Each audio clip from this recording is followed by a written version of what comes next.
Espresso ar Eleks Kļaviņš. Koncentrētas sarunas par aktualitātēm juridiskajā jomā.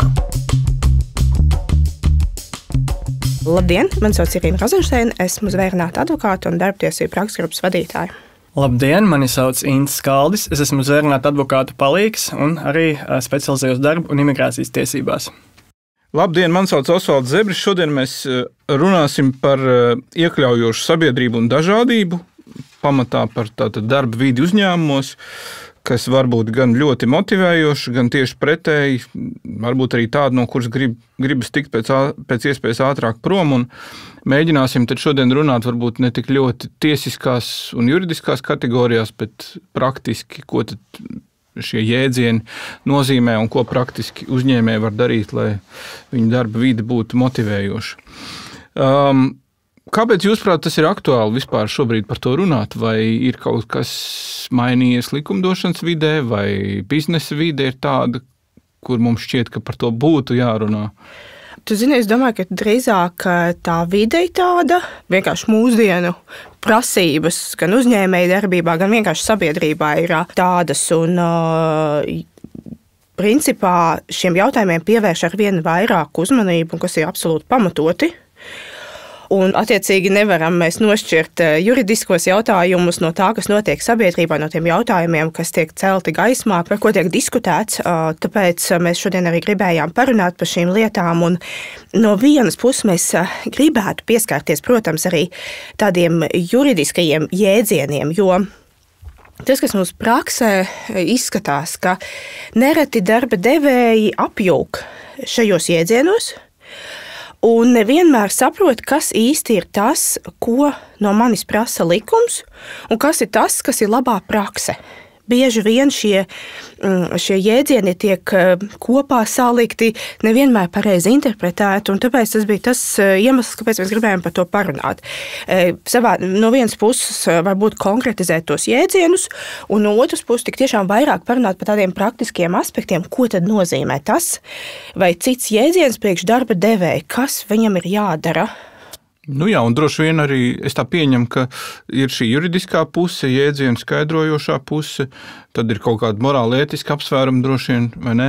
Bet tas ir arī konkurētspējas faktors galā biznesā, vai ne? Ja tev darba vide ir patīkama, ņemot vērā milzīgu konkurenci par darbinieku, tas ir arī arguments. Nu, juridiskais ietvers mums visiem darba devējiem ir viens, jā, un tad tā konkurētspēja mums ir kaut kādā veidā jāuzlabo ar citiem līdzekļiem, kas mums ir pieejami. Un mūsdienās jāatzīst, ka darba vide kā tāda jau vairs nav, ja tā ir transformējusies. Agrāk tas bija varbūt darbs, un tu izdari savu darbu un mājās, bet šobrīd darba vide tomēr ir liela daļa no cilvēku sociālās dzīves, un ir mums visiem svarīgi un ērti tur justies, ja tā tomēr ir vieta, kur mēs pavadām lielu, ja ne lielāko daļu sava laika. Sāksim tad ar jēdzieniem, varbūt tātad vienlīdzība, dažādība, iekļaujoša darba vide. Ko tad tas īsti nozīmē? Jā, tas ir tas, ko es tev teicu sākumā, ka mēs gribējām arī savā ziņā sākumā definēt tos jēdzienus, lai būtu tā izpratne par to, kas ir likumā paredzēts, ko likums saka, un kas ir tas, kas ir tāda, varbūt tiešām labā prakse, un kas ir ikdienā tie aspekti, kas ir jāņem vērā darba devējiem, bet tajā pašā laikā jāņem vērā caur savas uzņēmējdarbības prizmu, savu iespēju prizmu un analizējot tieši savu konkrēto uzņēmumu noteikti. Un tāpēc mēs gribējām sākt ar vienlīdzības principu vai vienlīdzības jēdzienu. Kāpēc? Jo vienlīdzības princips ir tas, kurā es teiktu, ka sakņojās viss pārējie šie jēdzieni. Viņi ir absolūti savstarpēji saistīti un izriet galvenokārt tieši no šī vienlīdzības principa, un vienlīdzības princips mums ir definēts darba likumā. Tas paredz to, ka ikvienam ir vienlīdzīgas tiesības uz darbu, taisnīgiem, drošiem un veselībai nekaitīgiem darba apstākļiem, kā arī bez šaubām uz taisnīgu darba samaksu. Tas ir tas pamatprincips, no kura izriet arī visi citi aspekti, ja mēs runājam gan par iekļaujošu darba vidi, gan par dažādību. Ko var teikt tieši šī regulējuma kontekstā? Tur ir vēl viens tāds aspekts tieši no darba likuma regulējuma, kas paredz diskriminācijas aizliegumu, proti mēs nedrīkstam diskriminēt darbiniekus atkarībā no viņu dzimuma, rases, politiskās piederības un šādiem jautājumiem. Tātad jau no vienlīdzības izriet šis nediskriminācijas pienākums, proti tas, ka mēs pret darbiniekiem, ja viņi atrodas vienādās, teiksim tā, tiesiskajās situācijā, mēs aizturamies vienlīdzīgi. Un mūsu dažādā pieeja pret darbiniekiem nevar būt pamatota savukārt ar viņu dzimumu, rasi, nezinu, kaut kādu seksuālo vai politisko piederību, kaut kādiem šādiem aspektiem. Tie ir tie pamatpostulāti, par kuriem būtu jāsaprot, un tas ir jau regulēts darba likumā. Tas ir absolūts pamats. Tad, ja mēs turpinām šos jēdzienus skatīties, tad noteikti ir jārunā par šo iekļaujošas darba vides jēdzienu, jo iekļaujoša darba vide principā ir ļoti, ļoti saistīta tieši arī ar diskriminācijas jautājumiem, jo, ja mēs runājam par iekļaujošu darba vide, tad ko tas vispār nozīmē? Tas nozīmē to, ka šī darba vide ir pielāgota dažādiem darbiniekiem. Darbiniekiem neatkarīgi no viņu kaut kāda vecuma, dzimuma, kaut kādiem citiem aspektiem, piemēram, invaliditātes, proti, ka darba vide ir domāta visiem un visi jūtās vienlīdz labi šajā darba vidē. Tie ir tie pamati, ja mēs runājam par iekļaujošu darba vidi. Un, ja mēs runājam par iekļaujošu darba vidi, parasti es domāju, ka pirmais, kas nāk prātā, ir darbinieki ar invaliditāti, bet principā ir jādomā daudz plašāk šajā kontekstā, proti iekļaujošu darba vides kontekstā mēs runājam gan par vecākiem, jaunajiem vecākiem, tātad, kuriem mazi bērni. Mēs runājam par vecāka gadagājuma darbiniekiem, mēs runājam par jauniešiem, jo, lai arī cik tas varbūt neizklausītos citreiz neticam, bet nereti tieši jauniešiem ir grūtības atrast darbu. Tas, kas noteikti ir jādara, ja mēs runājam par iekļaujošu darba vides jautājumiem, darba devējiem, ir jāsaprot, kāds ir šos manu darbinieku sastāvs. Pirmais, kas darba devējam ir jādara, lai vispār varētu tikt, spērti kādi soļi adekvātas iekļaujošas darba vides izveidē, ir jāsaprot, kas ir tie mani darbinieki, kādi viņi ir un kas ir tās viņu vajadzības. Jo, ja mēs runājam atkal par iekļaujošu darba vidi, tas nav tikai pielāgota darba vide darbiniekiem ar invaliditāti. Iekļaujoša darba vide var būt arī, piemēram, speciālas bērnu istabas, kur vecāki var atstāt savus bērnus darba laikā.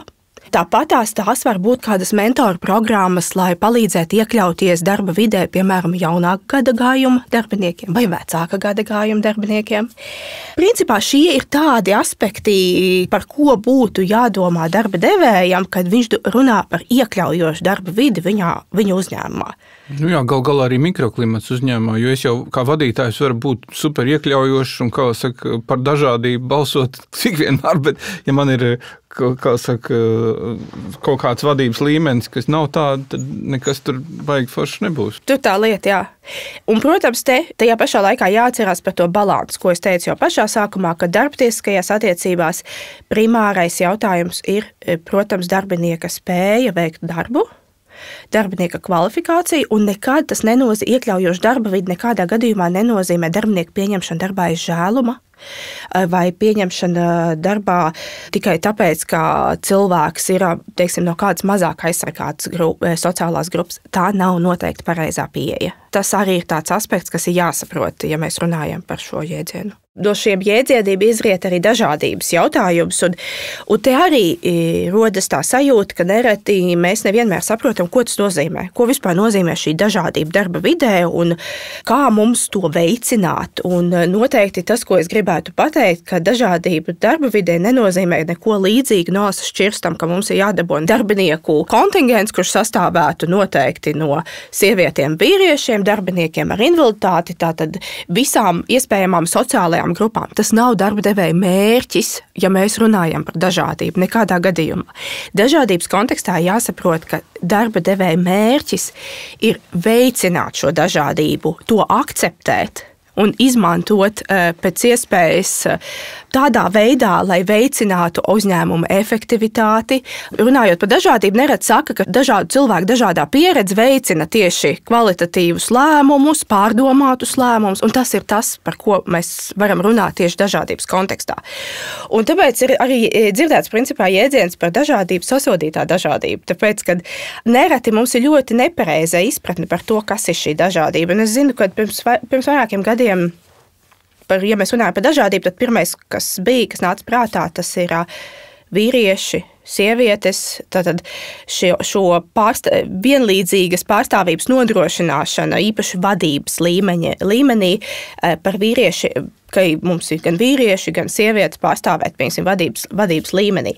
Šobrīd dažādības kontekstā mēs runājam par daudz plašākiem jēdzieniem, kā es jau teicu, arī iekļaujošu sabiedrības kontekstā, un ir jāsaprot, ka ja mēs domājam par saviem darbiniekiem, mums nebūtu jādomā tik šauri, kā tikai vai mums ir tagad pietiekams skaits sieviešu vadībā, vai vēl kaut kas. Mums ir jādomā, vai mums ir pietiekams skaits pieredzējuši un zinoši profesionāļi mūsu vadības komandā. Inti saka, kā tad ir reālajā dzīvē, cik tālu tavi novērojumi liecina par to, ka šis dažādības jēdziens un iekļaujošs darba vide, ka tas ir iedzīvojies uzņēmumos un cik tālu nav un kāpēc? Jā, jāsāk ar to, ka līdzīgi kā Irina teica, ja tas profesionālitātes kritērijs mums oficiāli ir tas primārais. Tomēr mūsdienās tā korporatīvā kultūra un uzņēmumu savstarpējā kultūra un komunikācija tomēr vairāk ir vērsta uz to, ka tā dažādība un iekļaujošas sabiedrības veicināšana reizē mēdz prevalēt pār to likumisko ietvaru. Un šeit ir jāņem vērā, ka vairums uzņēmumu nereti var izvēlēties tam profesionāliem kritērijiem mazliet tā kā pievērt acis, lai iegūtu, teiksim, tā papildus punktus sev dažādības un iekļaujošas sabiedrības lauciņā, kā rezultātā reizēm pārkāpjot pat likuma normas, mēs sākam mērķiecīgi un apzināti meklēt kaut kādas konkrētas sociālas vai sabiedrības grupas, tādējādi veicinot savu uzņēmumu, tad iekļaujošo sabiedrību un dažādību, ar ko mēs pēc tam tālāk varam, liksim tā, lepoties vai izroties. Reputācijas veidošanas rīks. Jā, tieši tā, jo tas ir kā reputācijas veidošanas rīks, jo principā mūsu sadarbības partneri klienti redz, ka, redziet, mēs esam moderns mūsdienīgs uzņēmums, ir iekļaujuši darba vidu un mēs strādājam uz to. Vai tas ir pats pareizākais? Es teiktu, ka diez vai, bet vienlaikus es gribētu pieminēt arī par tādu piemēru, kur pieņemsim, ka mums ir divi kandidāti, kas ir nonākuši līdz pēdējai kārtai uzņēmuma mārketinga, teiksim, vadītāja amatam. Viens mums ir vīrietis, kurš ir, teiksim, 40 gadu vecumā, iespaidīgs CV, iespaidīga darba pieredze, profesionāls visās jomās un superkompetents. Un tad mums ir dāma, kas ir arī ļoti profesionāli un kompetenti. Viņas CV varbūt nav tik iespaidīgs, bet toties viņi ir vienlaikus, piemēram, sabiedrībā, medijos un citur mēs redzam, ka viņi ir viena no LGBT+ kopienas redzamākajām sejām. Un vai šajā gadījumā, ja mēs paņemsim darbā vienu vai otru cilvēku, tas nozīmēs, ka mēs būsim kaut kādu atšķirīgu attieksmi pieļāvuši vai kaut kādā veidā diskriminējuši vienu vai otru pusi. Un tā tas nebūtu, vienmēr nebūs. Tāpēc, ka principā darba devējs šajā brīdī saprot, ka abi šie darbinieki šo darbu varētu veikt vienlīdz labi. Viņiem abiem ir pietiekams profesionālās spējas, kas šim amatam ir vajadzīgas. Bet tas, kas ir tas izšķirošais elements šajā gadījumā, ir tas, kam darba devējs dod priekšrocību. Vai viņš uzskata, ka tā pieredze ir tas, kas viņam ir šobrīd vairāk vajadzīgs? Vai viņš tomēr uzskata, ka šai personai, kas strādā LGBT+ cilvēku tiesību aizsardzībai, viņai ir kaut kāds unikāls skatījums, unikāla pieredze, kas varētu dot uzņēmumam kaut kādu pienesumu un varbūt arī kaut kādā veidā veicināt uzņēmuma preču, tirgus vai pakalpojumu noietu LGBT+ kopienā, kas varbūt iepriekš nav bijis šī uzņēmuma tirgus. Ja? Līdz ar to principā sanāk, ka tie abi darbinieki būtu pietiekami labi un kompetenti, bet tā uzņēmuma stratēģija, uz ko mēs esam vērsti tajā brīdī, var panākt to, ka tas lēmums noslēdzās par labu gan vienam, gan otram kandidātam, un tas nav ne pareizi, ne nepareizi. Ja? Tā ir tā uzņēmuma vērtība un stratēģijas atspoguļojums, ja, viņu rīcībā. Jā, jo galā reputācija var ir aktīvs tomēr. Protams. Jā, nenoliedzami, jā. Es tā saprotu, ka tās diskusijas parasti visvairāk raisās ap darbinieku. Irina jau pieminēja, tātad tas viens varētu būt invaliditāte, varētu būt kaut kāds dzimuma jautājumi, vai ne? Bet bez tiem ir arī reliģiskas piedarības jautājumi, politiskas piedarības jautājumi un citi.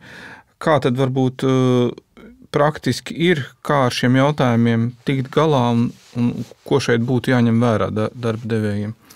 Darba devējiem būtu noteikti jāņem vērā, ka vienlīdzīga pieeja būtu izmantojama attiecībā uz visiem darbiniekiem. Ja mēs runājam par šo reliģisko pārliecību, tad būtu jābūt tādai situācijai, ka visi darbinieki, kas piekopi kādu veidu reliģiju, darba vietā atrodas vienādā situācijā, neatkarīgi no reliģijas. Šeit mēs varam runāt par kaut kādiem praktiskiem pielāgojumiem. Ja? Piemēram, ja būtu nepieciešams kādam darbiniekam pārtraukums lūgšanām.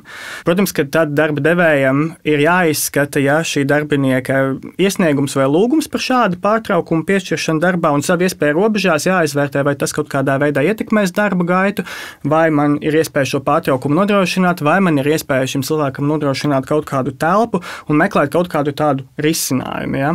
Otra nianse ir arī, kas jāņem vērā, ka var būt arī darba devēji, kas, piemēram, darba vietās vispār aizliedz kādu reliģisko izpausmi lietošanu, ja? Un tad šajā gadījumā, piemēram, arī būtu jāievēro tā vienlīdzība, ka ne jau mēs aizliedzam tikai, piemēram, nesāt kaut kādu reliģisko apģērbu, ja, kas varbūt ir atsevišķām reliģijām, bet, piemēram, tajā pašā laikā mēs neiebilstam, ka kāds redzamās vietās, teiksim, nesāt tur krustiņus. Ja.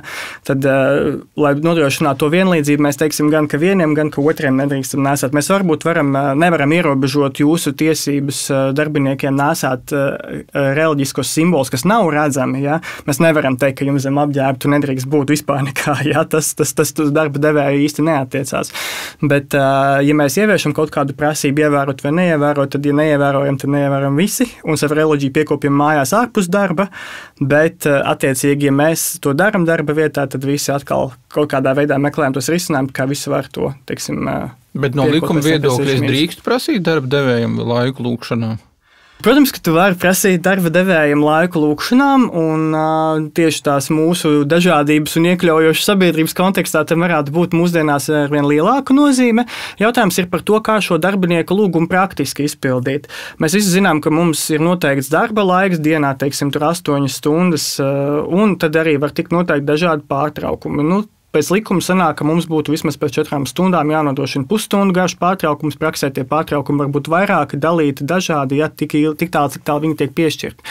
Un tas, kā darbinieki savu pārtraukumu darbā izmanto, reizēm varbūt tā nav īsti darba devēja darīšana, mēs tur nejaucamies, mēs ļaujam viņiem izmantot šos pārtraukumus pēc saviem ieskatiem, un, ja, teiksim, darba devējiem ir iespēja nodrošināt nevis, teiksim, 1 stundas gars pārtraukumu, bet, teiksim, 4-15 minūšu gars pārtraukums, kur ietvaros darbinieks varbūt vēlas, ja savu reliģisko pārliecību piekop, tad, ja tāda iespēja pastāv un tas nerada kaut kādus pārāvumus darbā un ir iespējams darbu tāpat pārorganizēt, tad to, protams, var apsvērt un nodrošināt. Un jautājums ir par to, vai vienmēr to varēs tā garantēt. Ja, protams, ka darba devējiem nav un nevar būt pienākums tagad izveidot vai radīt jaunu telpu, jā, kur tu vari iet, ja tev nav fiziski šādas iespējas.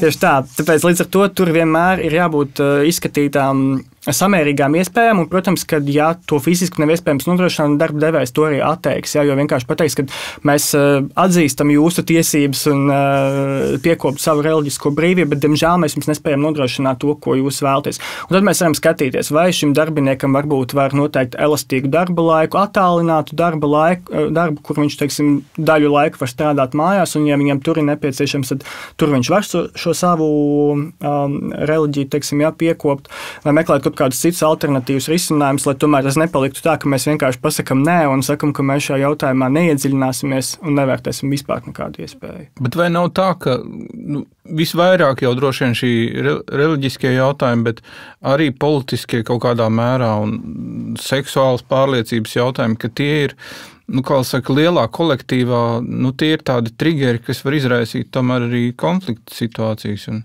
Jo cilvēki nāk ar savām pārliecībām, mēs tagad piekopjam dažādību, mēs esam iekļaujuši, mēs visām grupām sakam jā, bet cilvēks, kas redz blakām, es nezinu, kādu, kas viņuprāt nav nepieņemama, uzvedās lūkšanā, kā saka, viņam tas pilnīgi nav pieņemams, un viņš saka, es tādu negribu, man šī vide nav attiecībā pret mani iekļaujošu vairs. Bet tieši tas ir tas aspekts, ko runā par dažādību, kas ir tas mīnus dažādībai. Un tas bieži vien ir šie disfunkcionālie konflikti, tāpēc, ka cilvēki ir dažādi, dažādām pārliecībām. Tas ir viens grūtības panākt kaut kādu vienu lēmumu, jo katram ir ļoti dažādi šie viedokļi. Un tas ir tas negatīvais aspekts tieši šai dažādības pieejai, par ko arī nereti runā un kas ir noteikti jāņem vērā. Jo dažādības jautājumiem nav tikai pozitīvā. Ir arī negatīvi aspekti, un tas, ko tu minēji, ir šie negatīvi. Un tad ir jautājums par to, kā darbdevējs ar to tiek galā. Tieši tā, tur ir gan komunikācijas jautājums, kāda ir uzņēmuma vide attiecībā uz komunikāciju, kā mēs šos problēmu jautājumus spējam ar darbiniekiem komunicēt, izglītot un beigās arī kaut kādas domstarpības risināt. Ja? Jo tās iekļaujošas sabiedrības koncepts jau mums paredz to, ka mēs mēģinām ar visiem pa labam, cik tālu mēs varam, ja kaut kādā veidā, un pateikt, ka kādas grupas vai kāda darbinieku grupas intereses ir svarīgākas vai mazāk svarīgas par citu, arī nebūtu īsti korekti. Jā, vienkārši ir jāmeklē šis balans starp visām interesēm, lai mēs visiem nodrošinātu to iekļaujošo sabiedrību, piederību un labsajūtu darba vietā, meklējot kaut kādus risinājumus. Okay. Varbūt jūs varat pieminēt kaut kādus konkrētus soļus vai piemērus, ko tad varētu darīt, lai veicinātu šo iekļaujošu darba vides tapšanu? Visu pamatā laikam sākums ir tās politikas, ko daudzi varbūt uzskata, ka tādas tikai formāla vajadzība, bet pirmkārt, kamēr dokuments jau nav uzrakstīts, tikmēr mēs nezinām, no kuras puses sākt. Mēs varam ieviest kaut kādas prakses uzņēmumā, bet tomēr, lai kaut kāda prakse vai jautājuma risināšana iegūtu sistemātisku pieeju, mums ir nepieciešama struktūra, tātad kaut kāda politika vai noteikumi, kas paredz to, kā mēs šos jautājumus risinām. Tie var būt arī gan noteikumi, kas atspoguļo uzņēmuma vērtības, to, kā mēs risinām kaut kādus jautājumus, domstarpības un kas ir tie mūsu mērķi un vīzija, ko mēs vēlamies šajā uzņēmumā sasniegt.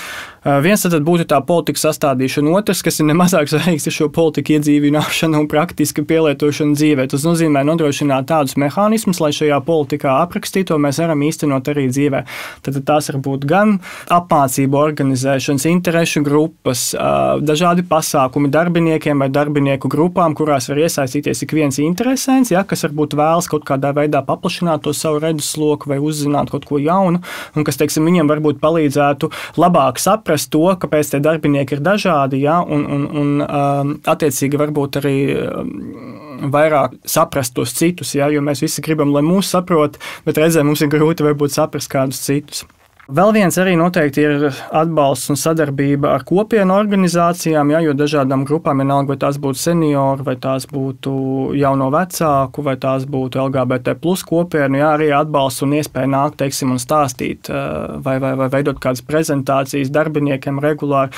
Agrāk skolās bija tāda klases stunda, kurā mācīja visu to, ko skola mācīja priekšmetos nevarēja, tad reizēm liekas, ka arī varbūt darba vidē būtu labi, ka mums ir kaut kas mums māca to vispārīgo komunikāciju un savstarpējo kultūru, kur varbūt mēs tieši neveicam tikai darba pienākumus, bet arī kaut kādā veidā sevi cilvēciski uzlabojam un iegūstam kaut kādas cilvēku prasmes, kas mums var palīdzēt ne tikai šajā darbā, bet visticamāk kalpos arī kā liels ieguldījums nākotnē.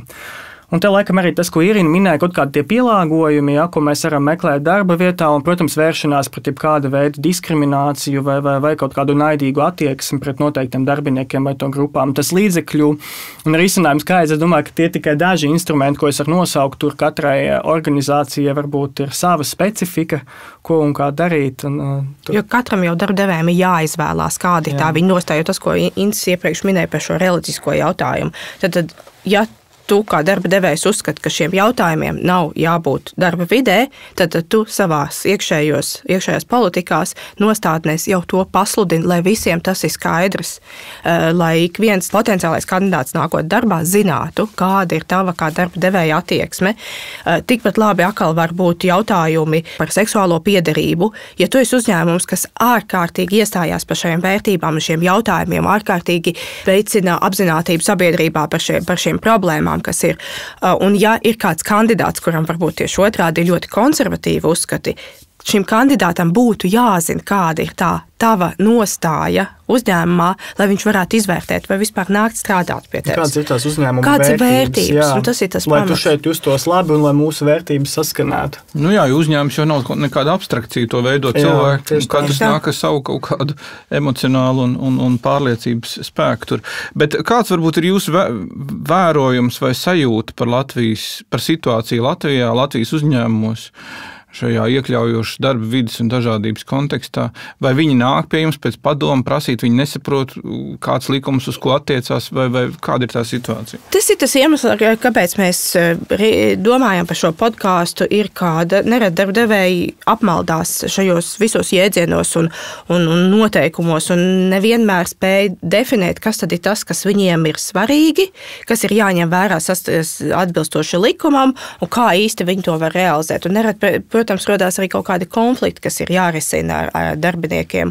Un tāpēc, jā, tās ir tās lietas, kurām mēs arī ikdienā strādājam. Bet jāsaka, ka, manuprāt, tā darba vide ir tāda, ja mēs skatāmies uz visiem uzņēmumiem, ir ļoti dažāda. Ir tādi uzņēmumi, kas ir ārkārtīgi tādi pirmrindnieki šajos, tiešām pozitīvā vārda nozīmē, pirmrindnieki šajos jautājumos, kas ļoti piedomā pie šiem visiem aspektiem, un ir tādi, kuri absolūti vispār sajūt, ka viņi par to nedomā. Šī polarizācija, manuprāt, ir tāda ļoti krasa. Jā, izteikti var novērot to, ka tieši uzņēmumi Latvijā, kuriem ir ārvalstu kapitāls vai ārvalstu vadība, vai kas ir lielu starptautisku grupu uzņēmumu, šī izpratne ir krietni vien vai, izteiktāka, jā, jo tas jautājums jau ir izcināts starptautiskā līmenī. Bet atkal Latvijas uzņēmumos, man liekas, ka vietējos tas tikai tā vēl šobrīd ienāk, jā, un attīstās palēnām un pamazām. Bet tas, ko es vēl esmu varbūt novērojis, ka reizēm ar to visu mēs iebraucam arī tajā otrajā grāvī, kā es arī sākumā teicu, ja ka mēs apzināti varbūt reizēm neizvēlamies tos profesionālākos un iespējams labākos darbiniekus, upurējot to savas reputācijas un šīs dažādības un iekļaujošās sabiedrības mērķu sasniegšanai, lai mēs savu tēlu, veidot sabiedrībā šādu. Bet kāds man ir galvenais risks, ja es, būdams Latvijas uzņēmums, nospļaujos uz šo visu? Likumu es ievēroju, personāla daļas vadītāji zina, kāds ir darba likums un ievēro tik, cik var, pārējais viss. Ar ko es riskēju? Es domāju, ka principā galvenokārt tas ir tie reputācijas jautājumi un tēla, uzņēmuma tēla jautājumi. Jo varbūt mēs šodien nepieskārāmies tik ļoti, bet nevar ignorēt arī tos mūsdienu uzņēmējdarbības vides kritērijas, kas arī ļoti svarīgi paliek, tas ir tas vides sociālajie un pārvaldības kritēriji. Un no šī skatu punkta arī tiek vērtēts jautājums par to, kāda ir tā darba vide uzņēmumā, kā darba devējs skatās uz šiem jautājumiem. Tāpēc es teiktu tā, ka absolūti ignorēt šos jautājumus noteikti nedrīkst un nevajag, bet katram darba devējam ir jābūt skaidrai izpratnē par to, kas ir manas vērtības, ko es kā darba devējs varu, teiksim tā, piedāvāt uzņēmumā, ko es nevaru piedāvāt, jo tas arī pilnīgi reāli, ka es kā darba devējs kaut ko Inns minēja, piemēram, par šīm lūkšanu telpām, ko es nevaru piedāvāt, un no tā izejot jau tad tiek veidot šī darba vide, jo ir jāatcerās, ka darba devējs jau ir tas, kas nosaka to, kāda ir kārtība uzņēmumā, kādas ir tās manas vērtības kā uzņēmumam. Es varbūt vienkārši gribēju papildināt, protams, tur var būt arī administratīvo sodu un kaut kādu civilu prasību no citiem pretendentiem riski, jā, bet man liekas, ka šajā sakarā daudz būtiskāk ir tā reputācija, ko Irīna pieminēja, jo ar savu rīcību darbinieku izvēlē un atlasē darba devējs veido savu reputāciju arī darbinieku tirgu. Tie ir visi tie darbinieki, kandidāti, kas varbūt kādreiz kļūs par taviem potenciāliem darbiniekiem. Ja? Un tā attieksme, kādu darba devējs tirgu parāda un nosprauž, diezgan daudz nosaka jūsu iespējas piesaistīt talantus nākotnē, teiksim tā. No jā, tas ir loģiski, jo viņi jau kļūst jaunāki, vai ne? Un viņi mainās šie cilvēki. Tā kā jā. Liels paldies Irīnai un Intam par izsmeļošo skaidrojumu, kas saistīts ar darba vidi, ar to, kā cilvēks jūtās kolektīvā. Es domāju, ka šis jautājums Latvijā šobrīd ir īpaši aktuāls marta vidū. Ja jums ir kādi jautājumi, kas saistīti ar darba likumu piemērošanu vai darba vides veidošanu vai iekļaujošas darba vides veidošanu jūsu kolektīvā, tad droši rakstiet tos Eleks Kļaviņš Facebook mājaslapā, un tāpat arī gaidīsim no jums ieteikumus turpmākajām raidierakstu tēmām. Paldies! Espresso ar Eleksu Kļaviņš. Koncentrētas sarunas par aktualitātēm juridiskajā jomā.